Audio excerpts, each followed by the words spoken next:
السلام عليكم ورحمة الله وبركاته.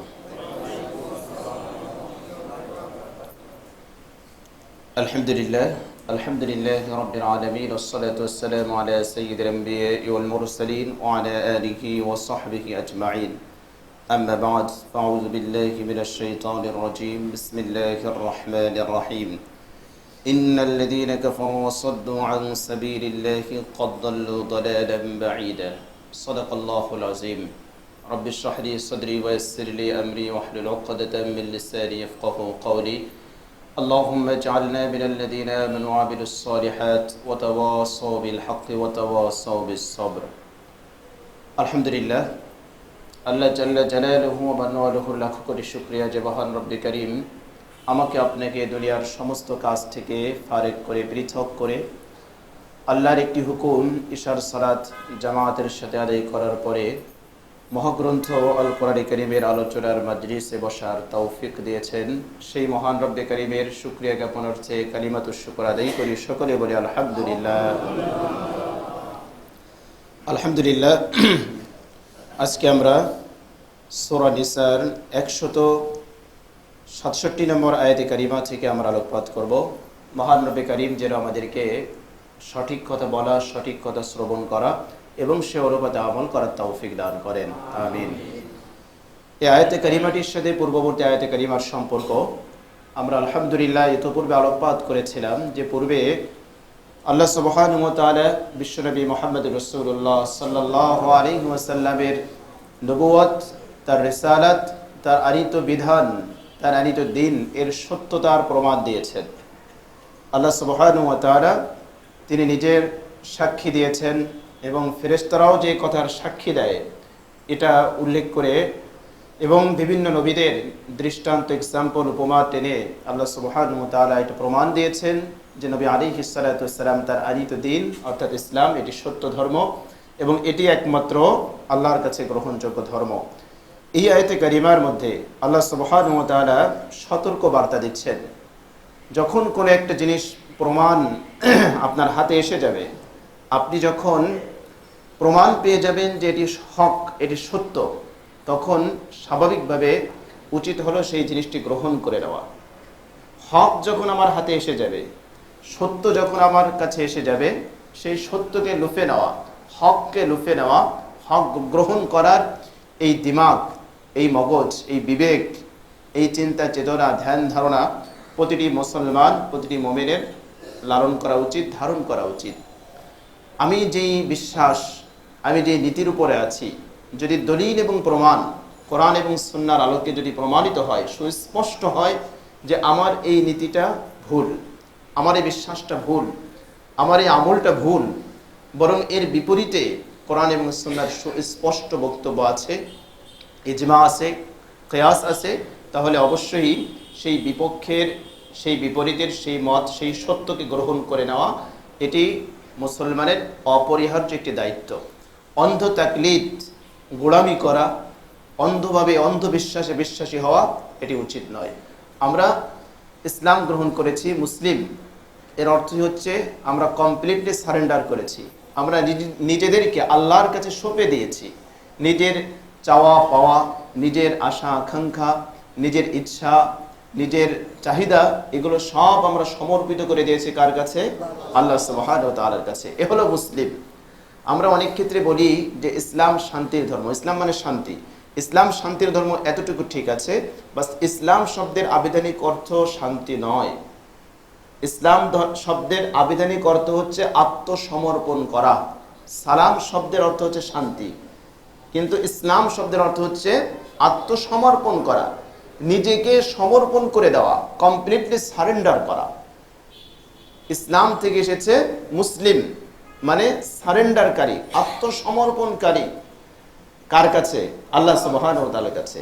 আল্লাহ এবং তার রাসূলের আনিত দ্বীনের সামনে নিজেকে সারেন্ডার করে দিতে হবে, নিজেকে উজাড় করে দিতে হবে, তবেই আমি মুসলিম। আর যদি এমন হয় যে না, যেটি আমার বিবেক ধরবে, যুক্তি ধরবে, সেটি মেনে নেব, যেটি আমি বিশ্বাস করেছি এই বিশ্বাসের উপরই থাকবো, তাহলে আমি প্রকৃত ঈমান আনতে পারি নাই। অদৃশ্যের উপরে ঈমান আনার অর্থই হচ্ছে আমি কোরআন এবং সুন্নাহ এবং রাসূল সাল্লাল্লাহু আলাইহি ওয়াসাল্লাম যে মূলনীতি আমাকে দিয়েছেন সেগুলো বিশ্বাস করি। অনেকে আছে ইসলামের সব বিধান যুক্তি দিয়ে চাক্ষুষ না আসলে, চোখের সামনে না আসলে মানতে চায় না।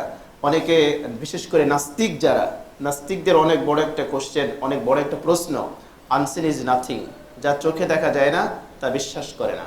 তো এখানে মজা করে বলতে হয় যে কোনো অবিশ্বাসী জাহান্নামে যাবে না। এখন প্রশ্ন আসতে পারে, অবিশ্বাসী জাহান্নামে যাবে না কেন? অবিশ্বাসী, কোনো অবিশ্বাসী যারা অবিশ্বাস করে কাফের, এরা জাহান্নামে যাবে না। তাহলে এই কথার ব্যাখ্যা কি? ব্যাখ্যা হলো, অবিশ্বাসী যখন জাহান্নাম দেখবে তখন অটোমেটিকলি তার বিশ্বাস এসে যাবে। সে তখন নিশ্চিত জানবে যে না, জাহান্নাম সত্য, জান্নাত সত্য, আল্লাহ সত্য, রসুল সত্য, কোরআন সত্য। তখন জাহান্নামে প্রবেশ করার পূর্বে এই বিশ্বাস তার অটোমেটিকলি জন্ম নেবে। সো না দেখে বিশ্বাস করা, এটির নাম হচ্ছে কি? ঈমান। দলিলের আলোকে, প্রমাণের আলোকে বিশ্বাস করার নাম হলো ঈমান। তো নাস্তিকরা অনেক ক্ষেত্রে প্রশ্ন করে, যাই হোক আমরা ওদিকে আলোকপাত করতেছি না, ওদিকে যাচ্ছি না। তো নাস্তিকদের পাল্টা প্রশ্ন, পাল্টা যুক্তি, নাস্তিক্যবাদের যুক্তি খুবই অসার। বাহ্যিকভাবে আমাদের কাছে অনেকের কাছেই মনে হয় যে নাস্তিকদের এই চটকদার কিছু স্লোগান, এগুলো মনে হয় খুবই যুক্তিযুক্ত। আসলে এটি একেবারে দুর্বল, একেবারে মাকড়সার বাসার মতো। শুধু একটু গভীরে প্রবেশ করা দরকার। কেননা নাস্তিক সে তার নিজের প্রশ্নেই নিজেই ধরাশায়ী। নাস্তিককে যদি আনসিন ইজ নাথিং দিয়ে প্রশ্ন করা হয় তো অনেক কিছুই আমরা প্রশ্ন করতে পারি যেগুলো চোখে দেখা যায় না, কিন্তু আমরা সেগুলো বিশ্বাস করি। বাতাস চোখে দেখা যায় না, শীত যে লাগে এটা চোখে দেখা যায় না, এটা আমরা বিশ্বাস করি। শীতের পরিমাপ কিভাবে করা হয়? তাপমাত্রা কমে যায়, আমরা বলি যে শীতকাল এসেছে, তাই না? এরকম আরো আছে, অক্সিজেন চোখে দেখা যায় না, আমরা বিশ্বাস করি। নাস্তিককে যদি প্রশ্ন করা হয়, তুমি যে জন্ম নিয়েছো, তোমার মা আর তোমার বাবাকে যে তোমার জন্ম দিয়ে, তুমি কি দেখেছো কিনা? তুমি তো দেখোনি, শুনে শুনে বিশ্বাস করেছো এ তোমার বাবা, এ তোমার মা। যাই হোক, নাস্তিক্যবাদের এই প্রশ্নগুলো একেবারে অসার, অযৌক্তিক। শুধুমাত্র একটু গবেষণা দরকার আর এটা নিয়ে একটু রিসার্চ করা দরকার। তো আল্লাহ রাব্বুল আলামিন ইতিপূর্বে রাসূল সাল্লাল্লাহু আলাইহি ওয়াসাল্লামের রিসালাত, তার আরিত দ্বীনের প্রমাণ দিয়েছেন, এবার কঠোর সতর্ক বার্তা দিচ্ছেন। আমাদের জন্য শিক্ষণীয় হলো যে যখন কোনো দলিল প্রমাণের আলোকে আপনার আমার কাছে কোনো জিনিসটি স্পষ্ট হয়ে যাবে, হক প্রমাণিত হয়ে যাবে, সেই হককে আমাদেরকে গ্রহণ করে নিতে হবে যদি আমরা হিদায়াত পেতে চাই, যদি আমরা নাজাত পেতে চাই। আর যদি দলিল প্রমাণ যাই থাক না কেন, আমি আমার পূর্বের নীতিতেই আছি, এটি হলো কাফের এবং মুশরিকদের দাবি। কল ওয়াজাদনা আলাইহি আবাআনা, তাদের একটা যুক্তি ছিল যে আমাদের পূর্বপুরুষকে আমরা এই পথে পেয়েছি, কাজেই এটা ছাড়া যাবে না। এটি ছিল তাদের অনেক বড় একটা যুক্তি। মুশরিকদেরকে বলা হলে মূর্তি পূজা ছাড়াও, না আমরা আমাদের পূর্বপুরুষকে এমনই পেয়েছি। তো যাই হোক, এটার পিছনে পড়া যাবে না।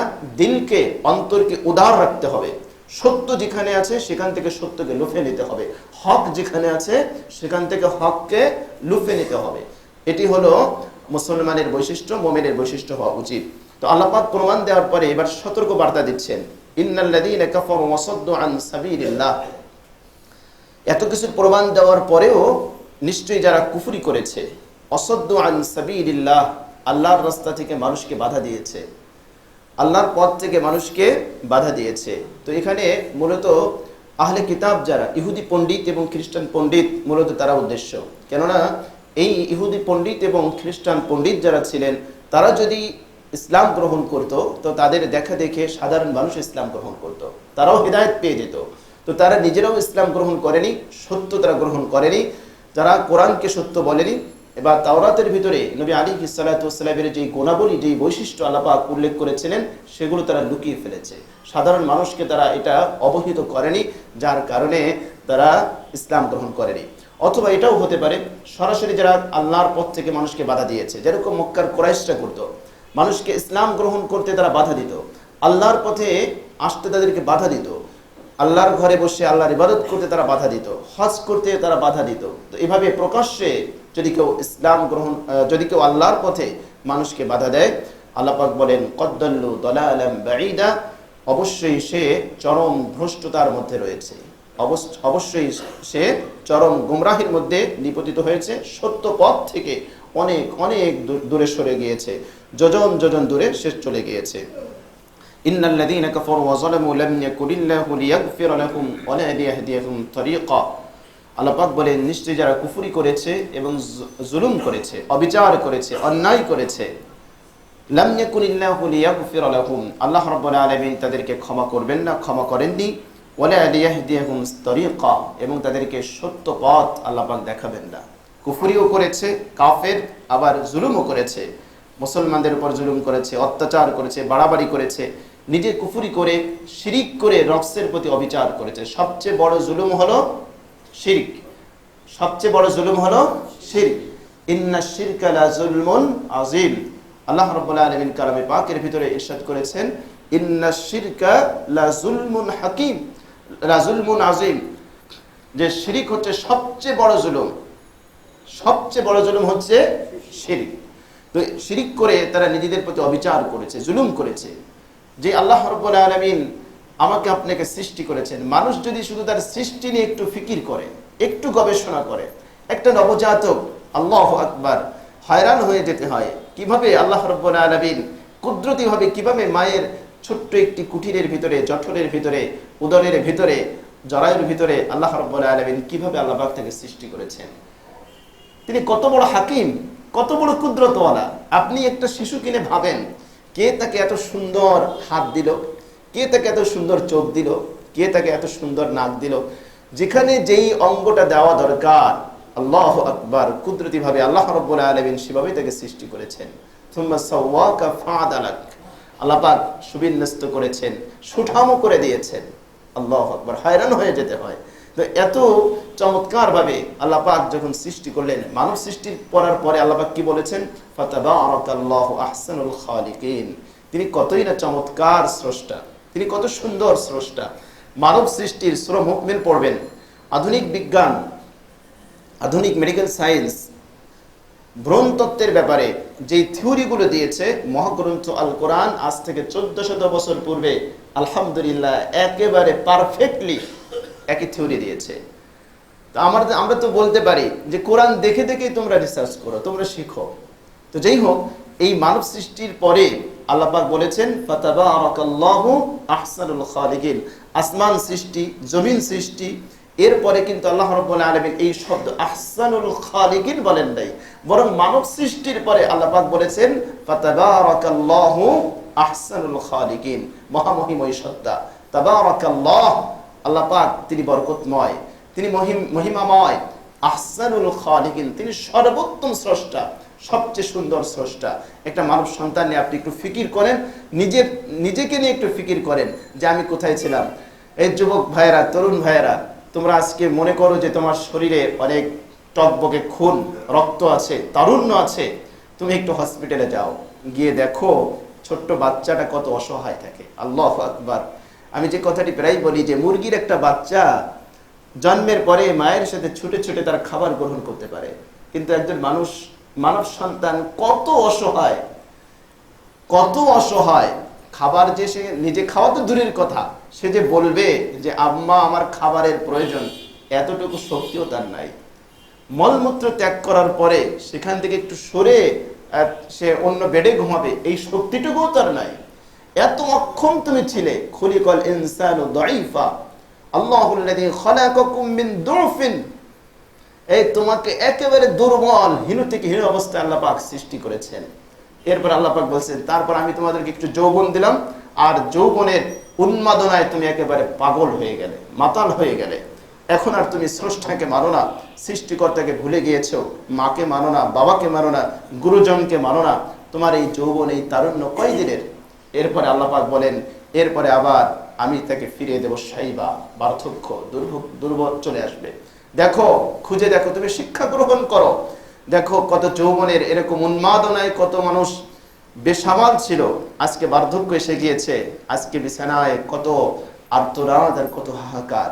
এগুলো আমাদের জন্য শিক্ষণীয় যে আজকে আমার শক্তি আছে, আগামীকাল মাত্র কয়েকদিনের ব্যবধান, তোমার বয়স যদি আজকে 30 হয়, মাত্র 20 বছর পরে দেখো যে 50 ঊর্ধ্ব বয়স যাদের, তাদের কি অবস্থা। আরেকটু দূরে চলে যাও, 60, 70, 65, 75 এরকম মানুষকে দেখো, তাহলে দেখবে তাদের কি অবস্থা। আমাদের শিক্ষা নেওয়া দরকার, আমাদেরকে অবশ্যই এগুলো থেকে ইবরাত হাসিল করা দরকার। তো আল্লাহ রাব্বুল আলামিন এই আয়াতে কারিমায় স্পষ্টভাবে বলে দিলেন যে দলিল আমি দিয়েছি ইসলামের পক্ষে, নবীর পক্ষে, কোরআনের পক্ষে, এরপরেও যদি তোমরা না মানো তাহলে জেনে রেখো যে আল্লাহ পাক তোমাদেরকে ক্ষমা করবেন না, আল্লাহ পাক তোমাদেরকে সঠিক পথের দিশা দেবেন না, কোনো পথ দেখাবেন না, সিরাতে মুস্তাকিমের পথ দেখাবেন না। তবে হ্যাঁ, ইল্লা তরিকা জাহান্নাম, কোন পথ দেখাবেন? জাহান্নামের পথ। তরিক মানে পথ, জাহান্নাম মানে জাহান্নাম। তবে তাদের জন্য রয়েছে জাহান্নামের পথ, খালিদিনা ফিহা আবাদা, সে জাহান্নামে তাদেরকে চিরকাল থাকতে হবে। ওয়াকানা যালিকা আলাল্লাহি ইয়াসীরা, আর এই কাফের মুশরিক, বেঈমান, পাপিষ্ঠ, জালেম মুশরিক, এদেরকে জাহান্নামে দেওয়া আল্লাহর পক্ষে একটুও কঠিন নয়। ওয়াকানা যালিকা আলাল্লাহি ইয়াসীর, ইয়াসীর মানে সহজ। ফাইন্না মাআল উসরি ইউসরা, ইউসরুন ইয়াসির একই ধরনের, যেগুলো সহজ হালকা, এগুলো আল্লাহর কাছে কোনো কঠিনই না, কোনো বিষয় না। তাম পৃথিবীর সমস্ত মানুষের হিসাব নেওয়া আল্লাহর কাছে একটু কঠিন নয়। হাদিস শরীফের ভিতরে এসেছে কিয়ামতের দিবসে আল্লাহ রাব্বুল আলামিন ইন্নাল্লাহা সারিউল হিসাব, দ্রুত হিসাব গ্রহণ করি। আদম আলাইহিস সালাতু ওয়াস সালাম থেকে নিয়ে একেবারে মহাপ্রলয় পর্যন্ত, কিয়ামত পর্যন্ত যত মানুষ পৃথিবীতে আসবে, যত মানুষ এসেছে, বর্তমানে আছে, ওই আদম আলাইহিস সালাতু ওয়াস সালাম থেকে নিয়ে মহাপ্রলয় পর্যন্ত যত মানুষের সমাগম পৃথিবীতে হয়েছে, আল্লাহ রাব্বুল আলামিন মুমিনদের হিসাব এত দ্রুত হিসাব নিয়ে তাদেরকে পার করে দিবেন। রাসূল বলেছেন যে তোমরা দুপুরের খাবার খেয়ে যেরকম কয়দুলা করো, আল্লাহ পাক এত দ্রুত তোমাদের হিসাব নিয়ে নেবেন যে জান্নাতে গিয়ে দুপুরের খাবার খেয়ে তুমি বিশ্রাম নিতে পারবে। ইন্নাল্লাহা সারিউল হিসাব, তিনি দ্রুত হিসাব গ্রহণকারী। কাজে আল্লাহর কাছে এটি কোনো কঠিন ব্যাপারই না যে জাহান্নামী ফিরাউনকে জাহান্নামে ফেলতে আল্লাহ পাক কোনো ভয় পাবে না। নমরুদ, সাদ্দাত, এদেরকে জাহান্নামে নিক্ষেপ করতে আল্লাহর কোনো ডর নেই, ভয় নেই, যে তার অনেক র্যাব আছে, আর্মি আছে, পারমাণবিক অস্ত্র আছে, এই আছে, সেই আছে। এটি আল্লাহ পাক এগুলোর কোনো কিছু ডরার না, এগুলোর ভয় নেই। আল্লাহ পাক তিনি মহা ক্ষমতাধর, তার ক্ষমতা, তার পাওয়ার এত বেশি, তার সৈন্যবাহিনী এত বিশাল, তার সৈন্যবাহিনীর শক্তি এত বেশি। আদ জাতি, সামুদ জাতি, যে জাতিগুলো ছিল অনেক বড় বড়, লম্বা, দেখতে তাল গাছের মতো, মোটা মোটা, পাহাড় কেটে কেটে যারা বাসস্থান তৈরি করত, পাহাড় হাতে করে নিয়ে যেত, যেগুলো আজকে আমরা ক্রেনেও নিতে পারি না, এত শক্তি আল্লাহ পাক তাদেরকে দিয়েছিলেন। কিন্তু একটা বাতাস পাঠিয়ে দিয়েছেন আল্লাহ পাক, আল্লাহু আকবার, ঝঞ্ঝাবায়ু পাঠিয়ে দিয়েছেন। ঝঞ্ঝাবায়ু তাদেরকে এমন ভাবে মেরেছে যে তাদের কলিজাগুলো ফেটে ফেটে দেহ থেকে বেরিয়ে গিয়েছে। আল্লাহ পাকের বাহিনীর শক্তি এত বেশি, নমরুদকে ইতিহাস থেকে পাওয়া যায় একটা ল্যাংড়া মশা দিয়ে আল্লাহ পাক নাস্তানাবুদ করে দিয়েছে। লূত আলাইহিস সালাতু ওয়াস সালামের বস্তিকে আল্লাহর এক বাহিনী, জিবরিল আলাইহিস সালাতু ওয়াস সালাম একাই পালকটা ঢুকিয়ে দিয়ে আসমান পর্যন্ত উঠিয়ে ওখান থেকে উপর করে ছেড়ে দিয়েছে। এত পাওয়ার তার শুধু বাহিনীর, তার একটা বাহিনী, একজন সৈন্য জিবরিল আলাইহিস সালাতু ওয়াস সালাম, তার এত শক্তি, একটা পালক দিয়ে লূত আলাইহিস সালাতু ওয়াস সালামের বস্তিকে উঠিয়ে ওখান থেকে আবার ছেড়ে দিয়েছে। ফাখাদাতহুমুস সাইহাতু মুশরিকিন ফাজআলনা আলিহা সাফিলাহা ওয়া আমতারনা আলাইহিম হিজারাতাম মিন সিজ্জিল। আল্লাহ পাক বলেন যে আমি তাদের এই উঁচু ভূমিকে আমি নিচু করে দিলাম, অর্থাৎ উপরে উপর করে আবার ছেড়ে দিয়েছি, এর উপর আবার পাথরের বৃষ্টি বর্ষণ করে দিয়েছে। যাই হোক, এটি আল্লাহ পাকের কাছে কোনো কঠিন নয়। ওয়াকানা যালিকা আলাল্লাহি ইয়াসীরা। সুনামিতে কত লক্ষ মানুষ মারা গিয়েছিল, কত মানুষ মারা গিয়েছিল, কয় মিনিটের ব্যবধান ছিল। কিছুদিন পূর্বে, 2-3 বছর আগে যে সুনামি হলো ইন্দোনেশিয়ার আশেপাশে, সেখানে কত মানুষ মারা গেল। কোরিয়ায়, জাপানে যে ভূমিকম্প হয়, কিয়ামতের কিছু নিদর্শন, কিছু সিম্বল আমরা মাঝে মাঝে দেখতে পাই। আল্লাহ পাক কিছু দেখায় মুহূর্তের মধ্যে, কয়েক মিনিটের মধ্যে। চকবাজার আগুন কয় মিনিট, পত্রিকায় দেখেছেন আপনারা, মাত্র 10 সেকেন্ডের কথা বলছে, 10 সেকেন্ডের কথা বলেছে। যেই বিল্ডিংটা তৈরি করতে আপনার এত বছর, এত সময় লাগলো, এত টাকা পয়সা ব্যয় হলো, এত শ্রমিক সেখানে কাজ করলো, পত্রিকার লেখা অনুযায়ী মাত্র 10 সেকেন্ড লেগেছে আগুনটা ছড়িয়ে যেতে, আগুন লেগে সব ভস্ম করে দিতে। তাহলে তার পাওয়ার কত বেশি। মুমিন মুসলমান আমাদেরকে চিন্তা করা দরকার। ইল্লা তরিকা জাহান্নাম খালিদিনা ফিহা আবাদা ওয়া কানা যালিকা আলাল্লাহি ইয়াসীরা। এরপরে আল্লাহ রাব্বুল আলামিন ইসলাম যে একটা চিরন্তন ধর্ম, কোরআন যে শুধুমাত্র মুসলমানের জন্য নয়, তামাম পৃথিবীর সমস্ত মানুষের জন্য কোরআনের কিছু কিছু সম্বোধন এগুলো তার প্রমাণ বহন করে। যেমনটি আল্লাহ পাক বললেন, ইয়া আইয়ুহান নাস, হে মানুষ সকল। এখানে আল্লাহ পাক শুধু মুসলিম বলেননি, বা মক্কাবাসী বলেননি, বা কুরাইশবাসী বলেননি, শুধু বাংলাদেশীদের কথাও বলেননি। আল্লাহ পাক বললেন ইয়া আইয়ুহান নাস, হে মানুষ সকল। পৃথিবীতে যত মানুষ আছে, এখানে আমরা সকল তর্জমা করলাম, আইয়ুহান নাস আলিফ লাম এসেছে। আপনারা যারা আরবি মোটামুটি বুঝেন, এটা আলিফ লামে জিনসিও ধরা যায়, আবার ইস্তেগরাকও ধরা যায়, যে মানুষ বলতে যা বোঝায় সব এর ভিতরে অন্তর্ভুক্ত হবে, ইনক্লুড হবে। তো ইয়া আইয়ুহান নাস, হে মানুষ, কদ জাআকুমুর রাসূলু বিল হাক্কি মির রাব্বিকুম, অবশ্যই তোমাদের রবের পক্ষ থেকে সত্য নিয়ে রাসূল তোমাদের কাছে এসেছে। সুবহানাল্লাহ, সুবহানাল্লাহ। মুহাম্মদুর রাসূলুল্লাহ সাল্লাল্লাহু আলাইহি ওয়াসাল্লাম, তার রিসালাত, তার আনিত দ্বীন, তার প্রতি প্রেরিত ওহী, এটি যে ব্যাপক সার্বজনীন, এই আয়াতে কারিমা তার দলিল। আল্লাহ পাক নিজেই বলছেন, হে মানব জাতি, পৃথিবীতে যারা আছো, শোনো, তোমাদের রবের পক্ষ থেকে কদ জাআকুমুর রাসূল। আর রাসূল আলিফ লাম হচ্ছে আমাদের খারিজি বলা হয়, নির্দিষ্ট। উদাহরণ দিলে আপনারা বুঝবেন। জাআনি রাজুলুন, আমার কাছে একজন ব্যক্তি এসেছে। রাজুলুনটা হলো, এটা আরবিতে বলা হয় নাকেরা। আর যদি বলি জাআনি আর রাজুল, আমার কাছে লোকটি এসেছে, মানে নির্দিষ্টই ব্যক্তি এসেছে। আলিফ লাম এসে ডেফিনিট ইনডেফিনিট আমরা পড়েছি, তো এখানে আলিফ লাম এসে নির্দিষ্ট করে দেয়। কিতাবুন, একটি কিতাব, আল কিতাব, কিতাবটি নির্দিষ্ট। তো এখানে আল্লাহ পাক বলেন কদ জাআকুমুর রাসূল, আর রাসূল, রাসূলুন মানে একজন রাসূল, আর রাসূল মানে নির্দিষ্ট রাসূল। তো এখানে আল্লাহ পাক বলেন কদ জাআকুমুর রাসূল, নির্দিষ্ট রাসূল, অর্থাৎ মুহাম্মদুর রাসূলুল্লাহ সাল্লাল্লাহু আলাইহি ওয়াসাল্লাম, বিল হাক্কি মির রাব্বিকুম, তোমাদের রবের পক্ষ থেকে সত্য নিয়ে এসেছে। ফাআমিনু খায়রাল লাকুম, সুতরাং তোমরা ঈমান আনো, তার প্রতি তোমরা বিশ্বাস করো। খায়রাল লাকুম, এটি তোমাদের জন্য কল্যাণকর, এটি তোমাদের জন্য উত্তম, এটি তোমাদের জন্য ইহকাল এবং পরকালে কল্যাণ বয়ে আনবে। ওয়া ইন তাকফুরু ফাইন্না লিল্লাহি মা ফিস সামাওয়াতি ওয়াল আরদ, আর যদি তোমরা নাফরমানি করো, অস্বীকার করো, কুফরি করো, তাহলে আল্লাহ পাকের কোনো পরোয়া নেই। কেননা ফাইন্না লিল্লাহি মা ফিস সামাওয়াতি ওয়াল আরদ, নবমণ্ডল এবং ভূমণ্ডল, আসমান এবং জমিনের মধ্যে যা কিছু আছে সব কিছুর মালিক কে? আল্লাহ সুবহানাহু ওয়া তাআলা। তো সব কিছুর মালিক হলেন আল্লাহ। আসমানের মালিক তিনি, জমিনের মালিক তিনি, পাহাড়ের মালিক তিনি, সমুদ্রের মালিক তিনি, সব কিছুর মালিক যদি আল্লাহ হয়, কাজেই এই কেউ যদি তার প্রতি বিশ্বাস না রাখে, বিশ্বাস না আনে, কেউ যদি ঈমান না আনে, এতে আল্লাহ রাব্বুল আলামিনের এই ক্ষমতা, আল্লাহ পাকের বড়ত্ব, আল্লাহ পাকের কুদরতের বিন্দুমাত্র হ্রাস পাবে না। তামাম পৃথিবীর সমস্ত মানুষ যদি ইসলাম গ্রহণ করে, মুমিন হয়, তাহলেও আল্লাহ পাকের মর্যাদা বিন্দুমাত্র বৃদ্ধি পাবে না। আবার সমস্ত মানুষ যদি আল্লাহ পাকের নাফরমানি করে, কুফরি করে, শিরিক করে, তাহলেও আল্লাহ রাব্বুল আলামিনের মর্যাদা বিন্দুমাত্র হ্রাস পাবে না। সুবহানাল্লাহ, সুবহানাল্লাহ। তিনি মর্যাদাবান, তিনি ক্ষমতাবান। কাজে ঈমান আনবো, এটি আমাদের কল্যাণের জন্য, নেক কাজ করব আমাদের কল্যাণের জন্য।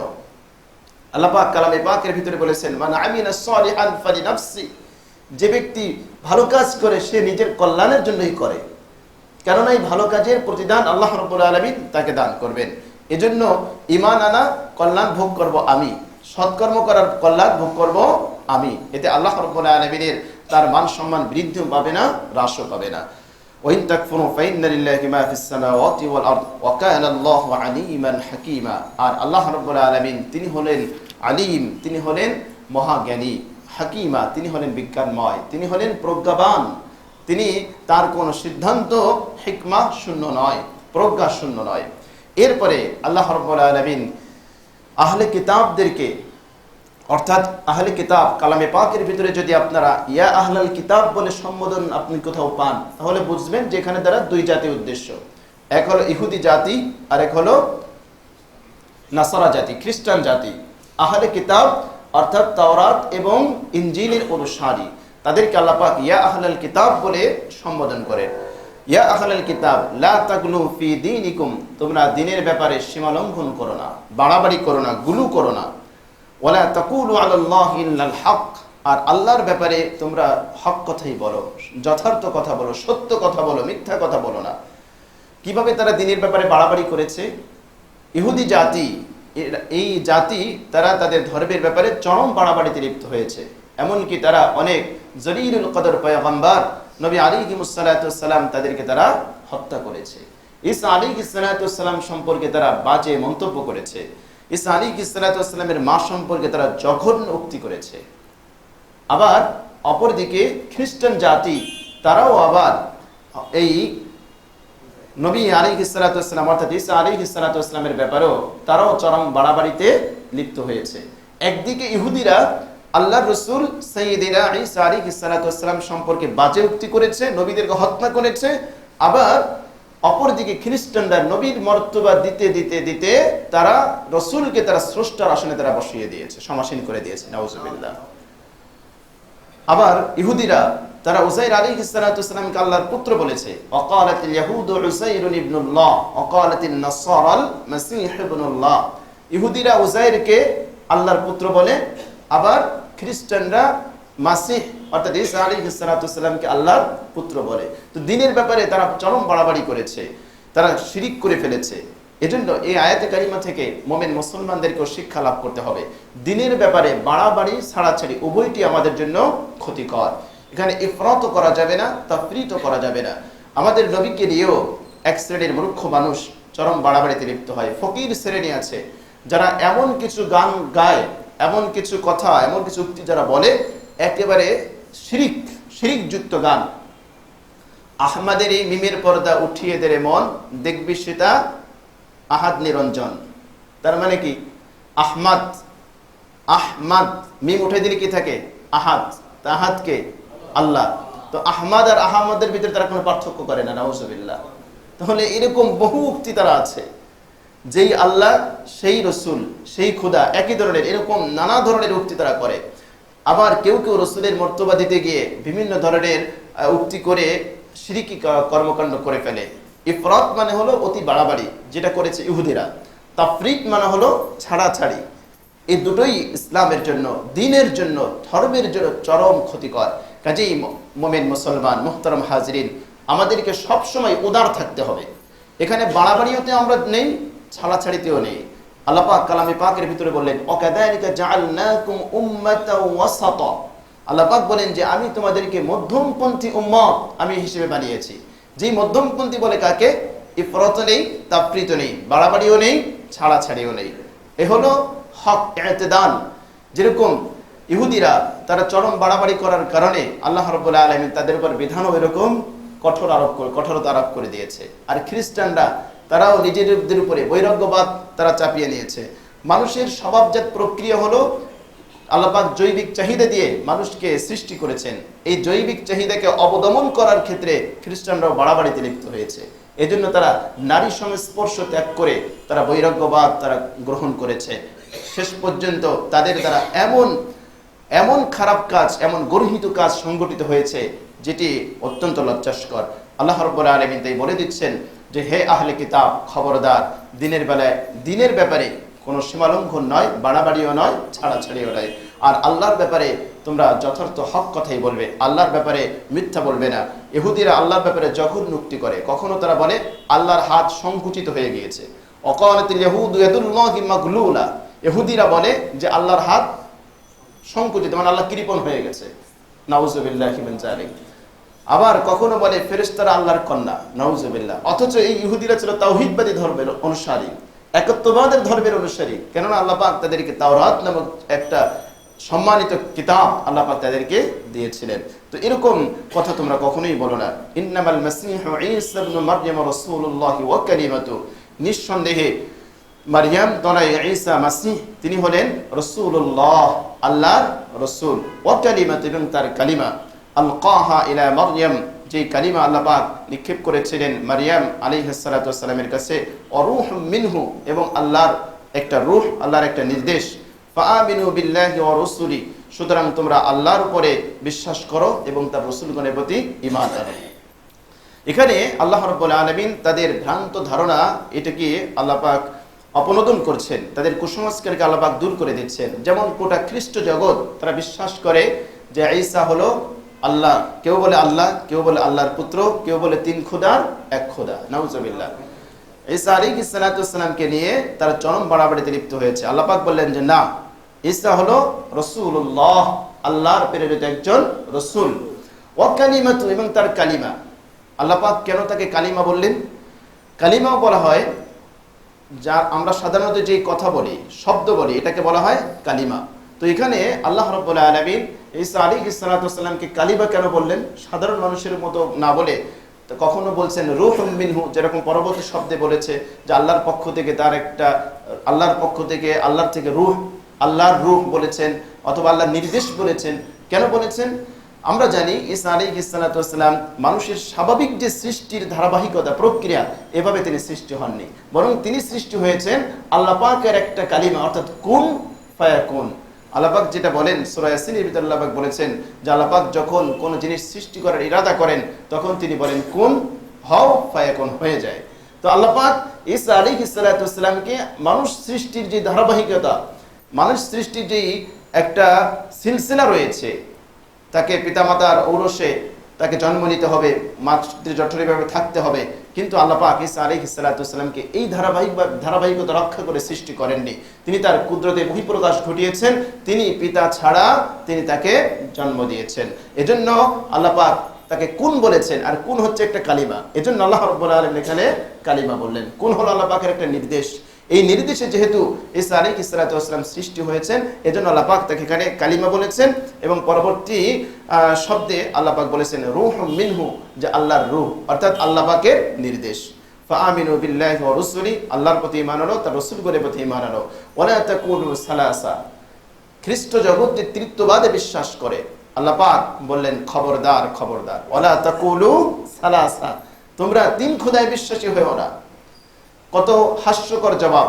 তারা আবার দাবি করে যে আমরা তাওহীদবাদী, আমরা এক আল্লাহ বিশ্বাস করি, আবার বলে যে খোদা হলো তিনজন, ঈসা আল্লাহর হোলি স্পিরিট। এখন হোলি স্পিরিট দ্বারা কখনো তারা জিবরিল আলাইহিস সালাতু ওয়াস সালামকে উদ্দেশ্য নেয়, পবিত্র আত্মা, আবার কখনো মারিয়াম আলাইহিস সালাতু ওয়াস সালামকে উদ্দেশ্য নেয়। তো তিনজন মিলে, তিনে মিলে আবার কিভাবে এক হয়?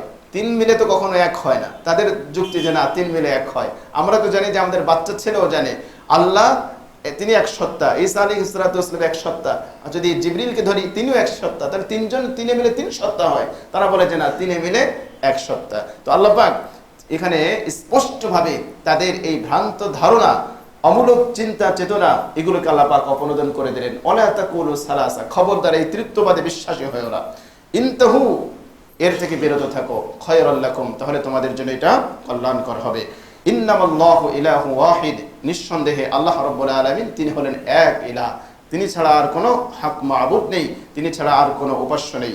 সুবহানা আন ইয়াকুনা লাহু ওয়ালাদ, আল্লাহ পাক সন্তান গ্রহণ করা থেকে তিনি পুত পবিত্র, আল্লাহ পাকের কোনো সন্তানের প্রয়োজন নেই। কুল হুয়াল্লাহু আহাদ আল্লাহুস সামাদ লাম ইয়ালিদ ওয়া লাম ইউলাদ, তিনি কারো থেকে জন্ম নেননি, কাউকে জন্ম দেননি, সুতরাং তার কোনো সন্তান নেই, সন্তান থেকে তিনি পুত পবিত্র। লাহু মা ফিস সামাওয়াতি ওয়া মা ফিল আরদ, সন্তানের প্রয়োজন কেন? আপনার ক্ষমতার জন্য, আপনার ওয়ারিসের জন্য, বিরাসাতের জন্য, যে আপনি মারা গেলে আপনার প্রতিনিধিত্ব করবে আপনার সন্তান, এজন্য তো সন্তান দরকার। আল্লাহ পাক বলেন যে তার সন্তানের প্রয়োজন নেই। কেন নেই?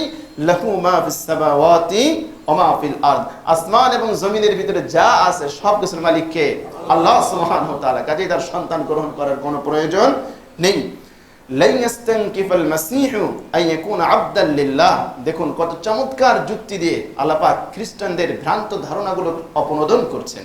আল্লাহ পাক বলেন লা ইস্তানকিফাল মাসীহু আন ইয়াকুনা আবদান লিল্লাহ, মাসীহ ঈসা আলাইহিস সালাতু ওয়াস সালাম আল্লাহর বান্দা হতে কখনো তিনি নিজেকে তুচ্ছ মনে করেননি, যে আল্লাহর বান্দা হলে নিজে ছোট হয়ে যাবে, কখনোই ঈসা আলাইহিস সালাতু ওয়াস সালাম এমনটি ভাবেননি। লা ইস্তানকিফা, ঈসা আলাইহিস সালাতু ওয়াস সালাম কখনোই এটাকে তুচ্ছ জ্ঞান করেননি, আন ইয়াকুনা আবদান লিল্লাহ, যে সে আল্লাহর বান্দা হবে। ঈসা আলাইহিস সালাতু ওয়াস সালাম তিনি যে আল্লাহর বান্দা হবে এ ব্যাপারে কখনোই এটাকে তিনি তুচ্ছ ভাবেননি, অর্থাৎ এটা তুচ্ছের কোনো বিষয় নয়। আল্লাহর বান্দা হওয়া হলো সবচেয়ে গৌরবের বিষয়। মানব জাতির জন্য সবচেয়ে গৌরবের বিষয় হলো কি হওয়া? আল্লাহর বান্দা হওয়া। যে ব্যক্তি আল্লাহ পাকের উবুদিয়ত, আল্লাহ পাকের গোলামি যত বেশি করতে পারবে, সেই ব্যক্তি তার জীবনে তত সফলতা লাভ করবে। কাজেই ঈসা আলাইহিস সালাতু ওয়াস সালাম আল্লাহর বান্দা হতে কি কোনো সংকোচ বোধ করেননি, নিজেকে তুচ্ছ মনে করেননি। এখানে আরো যুক্তি দিচ্ছেন যে তোমরা ঈসাকে আল্লাহর পুত্র বলো, অথচ সে নিজেই আল্লাহর বান্দা হতে কখনো সংকোচ বোধ করেন নাই। ওয়ালাল মালায়েকাতুল মুকাররাবুন, ঈসা আলাইহিস সালাতু সালাম কিছু অলৌকিক জিনিস তোমাদেরকে দেখিয়েছেন, আল্লাহর হুকুমে মৃতকে জীবিতও করেছেন, আবার কাদার তৈরি পাখির ভিতরে রূহ ফুঁকে দিতে পেরেছেন, আবার তিনি শ্বেত শুভ্র কুষ্ঠ রোগীকে তিনি আরোগ্য দিতে পেরেছেন, অন্ধকে তিনি চক্ষুর আলো দান করতে পেরেছেন আল্লাহর হুকুমে। এগুলো দেখে তোমরা মনে করো যে ঈসা আল্লাহর পুত্র। শুনো, ওয়ালাল মালাইকাতুল মুকাররাবুন, আল্লাহ পাকের নৈকট্যশীল ফেরেশতা, আরশ বহনকারী ফেরেশতা তো ঈসা আলাইহিস সালাতু ওয়াসসালামের থেকে এই অদৃশ্যের খবর তারা আরো বেশি জানে। সেই মালাইকায়ে মুকাররাবুন তারাও আল্লাহর আবেদ হওয়া, আল্লাহর গোলাম হওয়াতে তারা কখনো সংকোচ বোধ করেন না। যদি যৌক্তিক লজিক্যাল বিষয়, এখানে ঈসা আলাইহিস সালাতু ওয়াসসালাম যে অলৌকিক বিষয়, কখনো কখনো তিনি এটা বলে দিতেন যে কোনো ব্যক্তি বাসায় থেকে কি খাবার দিয়ে ভাত খেয়ে এসেছে, ঈসা আলাইহিস সালাতু ওয়াসসালাম তা বলে দিতে পারতেন। ঘরের ভিতরে কি সম্পদ জমা রেখেছে, কোথায় রেখেছে, ঈসা আলাইহিস সালাতু ওয়াসসালাম বলে দিতে পারতেন। তো এই দেখে মূর্খ অজ্ঞ মানুষেরা তারা ভাবতে লাগলো ঈসা আলাইহিস সালাতু ওয়াসসালাম তিনি আল্লাহর পুত্র। আল্লাহ পাক এখানে লজিক্যাল যৌক্তিক দলিল দিচ্ছেন। আল্লাহ পাক বলেন, শুনো তাহলে আল্লাহ পাকের নৈকট্যশীল ফেরেশতা যারা একেবারে আল্লাহ পাকের আরশ বহন করে, এই 8 জন যে ফেরেশতা আল্লাহ পাকের আরশ বহন করে, এই আরশ বহনকারী ফেরেশতাদের আরো বেশি গায়েব জানার কথা, অদৃশ্যের খবর জানার কথা। সেই অদৃশ্যের খবর বেশি জানা সত্ত্বেও যদি আল্লাহর নৈকট্যশীল ফেরেশতারা আল্লাহর গোলাম হতে সংকোচ বোধ না করেন, তাহলে বাতরিকা আওলা উত্তমভাবে ঈসা আলাইহিস সালাতু ওয়াসসালামও আল্লাহর বান্দা হতে সংকোচ বোধ করবেন না। এটি হলো যুক্তির দাবি। তো আল্লাহ পাক সেটি তুলে ধরলেন যে তোমরা ঈসাকে আল্লাহর পুত্র বলো, তোমাদের এই দাবি সঠিক নয়। এমনকি বিশ্বনবী মুহাম্মদুর রাসূলুল্লাহ সাল্লাল্লাহু আলাইহি ওয়াসাল্লাম, আল্লাহ পাক তাকে যে পৃথিবীতে শ্রেষ্ঠ নিয়ামত দিয়েছেন, একটা তো কোরআন দিয়েছেন, অলৌকিক যেই জিনিসগুলো দান করেছেন, মুজিজা দান করেছেন, এর মধ্যে শ্রেষ্ঠ একটা মুজিজা হলো মেরাজ। শ্রেষ্ঠ মুজিজা কি? মেরাজ, যেটি আল্লাহ রাব্বুল আলামিন আদম আলাইহিস সালাতু ওয়াসসালাম থেকে নিয়ে নবী মুহাম্মদ রাসূলুল্লাহ সাল্লাল্লাহু আলাইহি ওয়াসাল্লাম পর্যন্ত নবী আলাইহিস সালাতু ওয়াসসালাম ছাড়া অন্য কোন নবীকে আল্লাহ পাক সশরীরে জীবিত থাকা অবস্থায় এরকম সপ্ত আসমান ভেদ করে আরো উপরে নিয়ে সেখানে সিদরাতুল মুনতাহা অতিক্রম করে আল্লাহর সাথে কথোপকথন মতান্তরে সাক্ষাৎ করে এরকম ধন্য আল্লাহ রাব্বুল আলামিন অন্য কোন নবী রাসূলকে আল্লাহ পাক করেন নাই। কেবলমাত্র করেছেন কাকে? নবী মুহাম্মদ রাসূলুল্লাহ সাল্লাল্লাহু আলাইহি ওয়াসাল্লামকে। তাহলে এত বড় মর্যাদা দিয়েছেন, সেই মর্যাদার দিতে গিয়ে সেখানে আল্লাহ পাক কি সিফাত উল্লেখ করেছেন? সুবহানাল্লাযী আসরা বিআবদিহি, সুবহানাল্লাযী আসরা বিআবদিহি, মহিমান্বিত ওই সত্তা, মহামহিম ওই সত্তা যিনি তার বান্দাকে রাতের বেলায় ভ্রমণ করিয়েছেন। আল্লাহু আকবার। তাহলে এমন সম্মানের জায়গা, এর তাফসীর করতে গেলে আর অনেক সময় দরকার। তো মেরাজের আলোচনায় আমরা ওখানে বিস্তারিত আলোচনা করবো ইনশাআল্লাহ। এখানে আল্লাহ রাব্বুল আলামিন এত সম্মান আল্লাহ রাসূলকে দিলেন, এখানে কিছু বলেন নাই। দেখেন এখানে আল্লাহ পাক বলতে পারতেন সুবহানাল্লাযী আসরা বিমুহাম্মাদিন, সুবহানাল্লাযী আসরা বিরাসূলিহি, সব কিছু বলতে পারতেন। সব কিছুকে বাদ দিয়ে আল্লাহ পাক কি বললেন? সুবহানাল্লাযী আসরা বিআবদিহি, যে আল্লাহ রাব্বুল মহামহিম ওই সত্তা, মহিমান্বিত ওই সত্তা, পবিত্রতা বর্ণনা করে ওই সত্তার যিনি তার বান্দাকে রাতের বেলায় ভ্রমণ করেছেন। সুবহানাল্লাহ। তাহলে বোঝা গেল এই সম্মানের জায়গায় আল্লাহ পাক যে শব্দটি ব্যবহার করেছেন সেটি হলো আব। তাহলে বোঝা গেল মানবতার চরম সফলতার শব্দই হচ্ছে আব এবং আল্লাহর গোলামি করা। তো এখানে আল্লাহ পাক বলে দিচ্ছেন লা ইস্তানকিবাল মাসীহু আইয়াকুনা আবদাল লিল্লাহ ওয়ালাল মালায়েকাতুল মুকাররাবুন, যে আল্লাহর বান্দা হতে ঈসা আলাইহিস সালাতু ওয়াসসালাম তুচ্ছ জ্ঞান করেন না, এমনকি নৈকট্যশীল ফেরেশতারা তারাও তুচ্ছ জ্ঞান করে না। কাজেই তারা হচ্ছে আল্লাহর বান্দা, আল্লাহর গোলাম। সুতরাং তোমরা ঈসাকে আল্লাহর পুত্র বলে তোমরা শিরক করো না। ওয়া মান ইস্তানকিফু আন ইবাদাতিহি ওয়া ইস্তাকবির ফাসায়াহশুরুহুম ইলাইহি জামিআ। এরপর আল্লাহ পাক সতর্ক বার্তা দিচ্ছেন, যে ব্যক্তি আল্লাহর বান্দা হতে তুচ্ছ জ্ঞান করবে, ছোট মনে করবে যে আমি কিভাবে দাসত্ব করি, এই উঁচু ললাট, এই সম্মানের প্রতীক আমাদের ললাট, আমাদের কপাল, কিভাবে আল্লাহর সামনে অবদমিত করি, কিভাবে আল্লাহর সামনে আমরা সিজদায় লুটিয়ে পড়ি। মুশরিকদের অনেক বড় একটি প্রশ্ন এটি ছিল যে কিভাবে এই সম্মানের এই ললাট, যেটি আমাদের সম্মানের প্রতীক, অহংকারের প্রতীক, দম্ভের প্রতীক, মিথ্যে আভিজাত্যের প্রতীক, এই উঁচু ললাটকে কিভাবে আমরা জমিনে রেখে দেব, এটি তাদের কাছে বড় একটা কষ্টের ব্যাপার ছিল। তো আল্লাহ পাক বলেন ওয়া ইয়াস্তানকিফু আন ইবাদাতি, আল্লাহর গোলাম হতে, আল্লাহর ইবাদত থেকে ইবাদত করতে যে ব্যক্তি তুচ্ছ মনে করবে, ওয়াস্তাকবির অহংকার করবে, ফাসায়াহশুরুহুম ইলাইহি জামিআ সে জেনে রেখো আল্লাহ রাব্বুল আলামিন তাদের সকলকে তার কাছে একত্রিত করবেন। এবং কি করবেন? এরপরে আল্লাহ পাক বলে দিলেন, ফাম্মাল্লাযিনা আমানু ওয়া আমিলুস সালিহাত ফায়ুওয়াফিহিম উজুরাহুম ওয়া ইয়াসিদুহুম মিন ফাদলি। এরপরে সবাইকে তো একত্রিত করবে, একত্রিত করার পরে যারা ঈমান এনেছে, সৎকর্ম করেছে, ফায়ুওয়াফিহিম উজুরাহুম আল্লাহ পাক তাদেরকে পূর্ণ প্রতিদান দান করবেন, ওয়া ইয়াসিদুহুম মিন ফাদলি এবং অনুগ্রহতে সেই অনুগ্রহে তাদেরকে যা আমল করেছে, আমল যা করেছে। ইনসাফের দাবি হলো আপনি 1 ঘন্টা কাজ করেছেন, 1 ঘন্টার মজুরি পাবেন, এটা হলো ইনসাফ। অনুগ্রহ কি? কেউ 1 ঘন্টা কাজ করেছে, মালিক খুশি হয়ে তাকে 100 টাকা মজুরির জায়গায় 20 টাকা দিয়েছে, এই 20 টাকা কিন্তু ইনসাফ না, এই 20 টাকা হচ্ছে অনুগ্রহ। তার ইনসাফ হলো 100 টাকার কম না দেওয়া, এটা হলো ইনসাফ। যে কোনো ব্যক্তি যদি চুক্তি করে আমি 1 ঘন্টা শ্রম দেব, এর বিনিময়ে আমাকে 100 টাকা দিতে হবে, এই পূর্ণ 100 টাকা দেওয়া এটা হলো ইনসাফ, এটা হলো ন্যায় বিচার। কিন্তু মালিক যদি খুশি হয়ে তাকে 20 টাকা দেয়, এটাকে কি বলে? অনুগ্রহ। আল্লাহ পাক বলেন, যারা ঈমান এনেছো, সৎকর্ম করেছো, যারা মুসলিম হয়েছো, কোরআন মেনেছো, যারা মুহাম্মদকে মেনেছো, শুনো তোমরা যা করেছো ফায়ুওয়াফিহিম উজুরাহুম পূর্ণ মাত্রায় আল্লাহ পাক তার প্রতিদান দিবেন, ওয়া ইয়াসিদুহুম মিন ফাদলি সে অনুগ্রহে আল্লাহ রাব্বুল আলামিন তোমাদের প্রতিদানকে আরো বাড়িয়ে দেবেন। সুবহানাল্লাহ। লিল্লাযিনা আহসানুল হুসনা ওয়া জিয়াদা, লিল্লাযিনা আহসানুল হুসনা ওয়া জিয়াদা। অনেক তাফসীর লম্বা কথা এসে যায়। আল্লাহ পাক বলেন যারা সৎকর্ম করে তাদের জন্য রয়েছে হুসনা, শুভ পরিণাম, ভালো পরিণাম, ওয়া লিল্লাযিনা আহসানুল হুসনা ওয়া জিয়াদা এবং আরো অতিরিক্ত। এখন অতিরিক্ত কি? কেউ কেউ তাফসীর করেছেন যে মুমিনকে তো আল্লাহ রাব্বুল আলামিন পূর্ণ দান করবেন যা করার, এরপরে যখন জান্নাতে যাবে আল্লাহ রাব্বুল আলামিন অতিরিক্তের এক ব্যাখ্যা এসেছে যে জান্নাতে গিয়ে আল্লাহ পাক দিদারে ইলাহি দিয়ে তাদেরকে ধন্য করে দেবেন। সুবহানাল্লাহ, সুবহানাল্লাহ। আল্লাহ পাকের সাথে সাক্ষাৎ হয়ে যাবে, কতই না চমৎকার হবে। জান্নাতের ভিতরে যখন সমস্ত মানুষ একত্রিত হবে, আল্লাহ রাব্বুল আলামিন বান্দাদেরকে ডেকে বলবেন, এ বান্দা তুমি আর কি চাও? তখন বান্দা বলবে, রব্বুল আলামিন যেই নিয়ামত দিয়েছো, জাহান্নাম থেকে বাঁচিয়েছো, আর ইবাদত বন্দেগী করেছি মাত্র 40 বছর বা 60 বছর বা যাও করেছি তার ভিতরে কত ভুল ভ্রান্তি ছিল, কিন্তু সব কিছুকে মাফ করে দিয়ে তুমি জান্নাতের এত বিশাল সাম্রাজ্য দিয়েছো, এত এত নাজ নিয়ামত দিয়েছো, আর কি তোমার কাছে চাওয়ার আছে?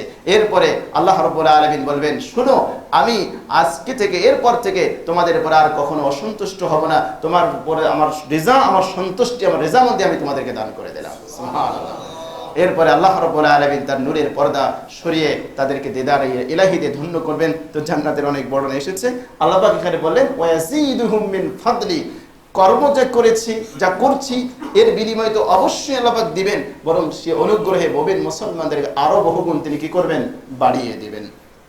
ওয়াম্মাল্লাযীনা ইসতানকাফু ওয়াস্তাকবারু আর যারা আল্লাহর ইবাদত করা থেকে অহংকার বশত যারা বিরত রয়েছে, আল্লাহর ইবাদত করাকে তারা তুচ্ছ জ্ঞান করেছে, ওয়াস্তাকবারু এবং অহংকার করেছে, দাম্ভিকতা প্রকাশ করেছে, ফায়ুআযিবুহুম আযাবান আলীমা তিনি তাদেরকে মর্মন্তুদ শাস্তি দিবেন। ওয়ালা ইয়াজিদুনা লাহুম মিন দুনিল্লাহি ওয়ালিয়্যান ওয়ালা নাসীরা আর সেখানে আল্লাহ ব্যতীত তাদের কোনো অভিভাবক তারা পাবে না, কোনো সাহায্যকারীও তারা পাবে না, যে জাহান্নামের আযাব থেকে তাদেরকে রক্ষা করবে, জাহান্নামের আযাব থেকে তাদেরকে নিষ্কৃতি দিবে, এমন কোন অভিভাবক তারা সেখানে খুঁজে পাবে না।